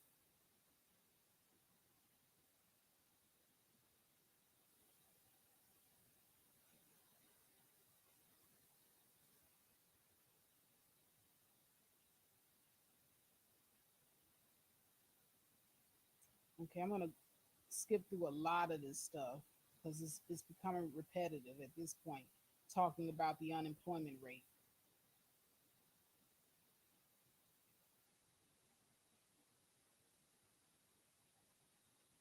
and the fertility rates. These are things that we are aware of as far as the fertility rates and how they increased over time.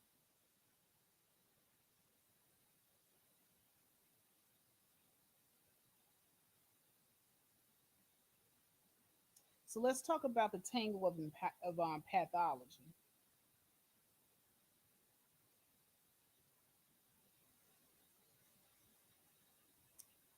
Let's see here. There's quite a few things here I want to touch on.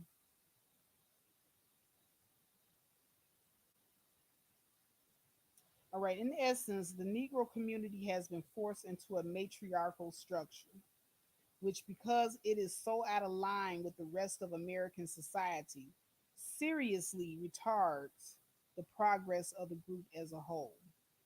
And it imposes crushing burden on the Negro male, and in consequence on many great Negro women as well. On a great many Negro women as well. I read that again. In essence, the Negro community has been forced into a matriarchal structure, which, because it is so out of line with the rest of American society, seriously retards the progress of the group as a whole and imposes a crushing burden on the Negro male and, in consequence, on a great many Negro women as well. So basically, the systematic the systematic oppression of the black male and putting the black woman in charge Because it says here the Negro community has been forced into a matriarchal structure. So this was not anything that black women did or black men did, and black women ain't shit and black men ain't shit. This was systematic. All of it has been systematic from day one. So we need to stop blaming each other, pointing the finger. Black men stupidly pointing the finger at black women for simply wanting to live and survive. You got to eat to live. You got to work in order to buy food to eat. And if the man is not being given the opportunity, but the woman can, that's exactly what we did. And I don't know what part of that Negroes don't understand.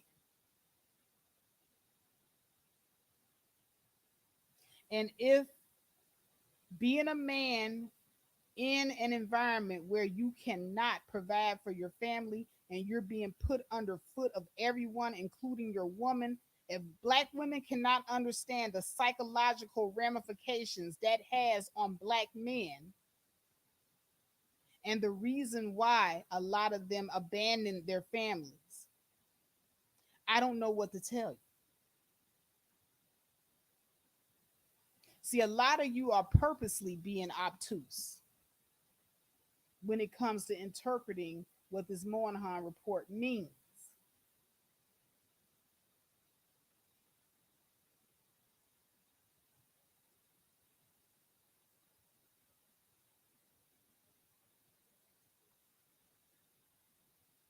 There is presumably no special reason why a society in which males are dominant in family relationship is to be preferred to a matriarchal arrangement. However, it is clearly a disadvantage for a minority group to be operating on one principle while the great majority of the population and the one with the most advantages to begin with is operating on another. And this is the present situation of the Negro. Ours is a society which presumes male leadership in private and public affairs. The arrangements of society facilitate such leadership and reward it. A subculture such as that of the Negro American, in which this is not the pattern, is placed at a distinct disadvantage.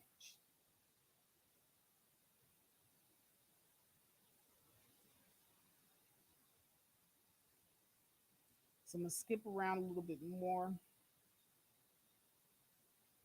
We got more charts here.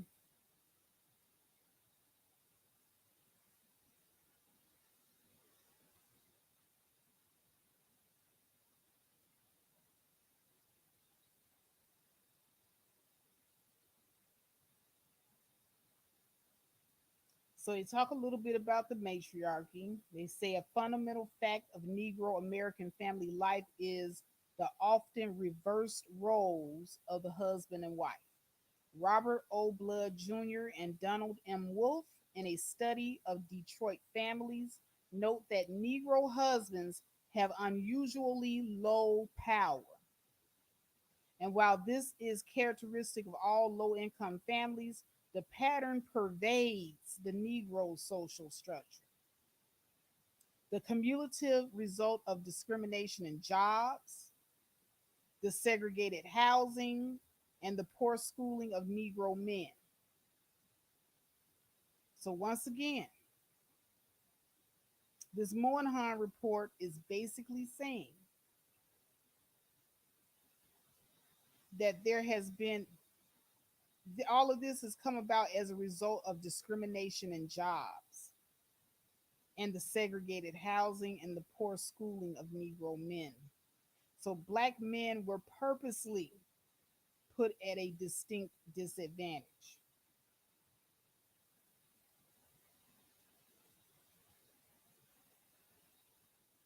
We're not the one holding the jobs, they are.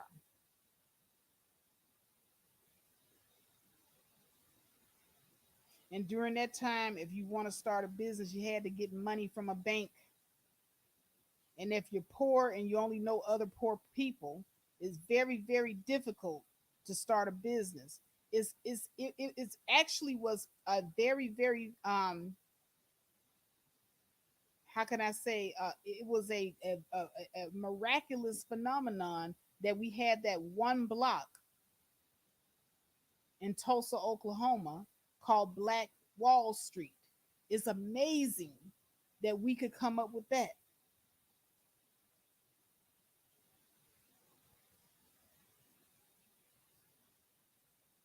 But we as black women, we don't give grace.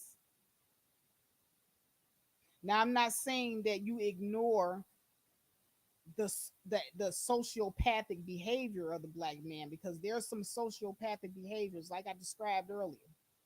When the black men came over here in this apartment complex and turned it into a war zone and a hellhole. I'm not saying excuse it, but acknowledge that there were some disadvantages that black men had to endure. The same way you want black men to acknowledge that there were some disadvantages that we had to endure. It won't hurt you. I promise you. It's not going to hurt you.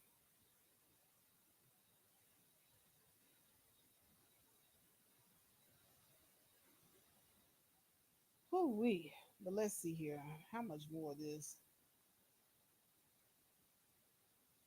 I'm getting tired, y'all. I don't even know how I got through this Moyinhan report the first time. I don't even know. But this is the gist of it, y'all. This report talks about um, black men's inability to even get ahead by joining the military, black men failing the test, what they call it, the mental health test to get into the military. And I don't think that they were just failing the mental health test, guys, because once again, you have to look at the discrimination that black men were facing during this time. I do believe that there was a lot of discrimination involved with black men not passing those mental health tests. And they were being shut out of opportunities even to join the military. So basically, this report is just basically outlining all of the opportunities that black men were being shut out from, which contributed to him not being able to provide for his family, which contributed to the breakdown of the black Negro family. And it was all systematic, and it pushed the black women to the forefront of being the leaders of the family because the men were discriminated against heavily. This is what this report is saying to me. Now, all this other stuff that everybody else is talking about, I don't know what report you were reading, but you all need to be ashamed of yourselves for the pandering and for the outright lies. And I do not respect what you did here. But at any rate, I'm going to get off of here and take my behind to bed. It is 10:30 here in Phoenix. It's probably later where you guys are at. But I do want to thank all of you that stayed and listened to the end. I appreciate and love you all. And with that, I'm going to give you smooches. I love you. Peace. And I'm out.